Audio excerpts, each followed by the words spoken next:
Les vengo a recomendar cuáles son los productos que me han funcionado a mí perfectamente para tener este cabellito así de bonito y de hidratado. Empezamos con el champú. Este es el champú. El champú es de Romero. Es el champú mejor que van a utilizar para la caída y para el crecimiento de cabello. Se me caía muchísimo el cabello. Desde que estoy utilizando el champú, los cambios han sido impresionantes. Aparte, te crece súper fuerte. Seguimos con la mascarilla. Esta es la que utilizas luego de aplicarte el champú. Es la mascarilla de queratina, colágeno con aceite de argán.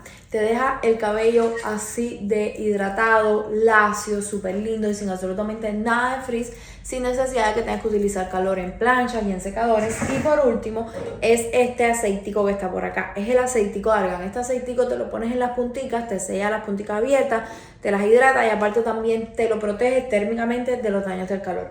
Súper recomendado, se lo voy a dejar por acá abajo si ustedes quieren tener un cabello así de hidratado. Lo mejor que van a poder utilizar va a ser ese set.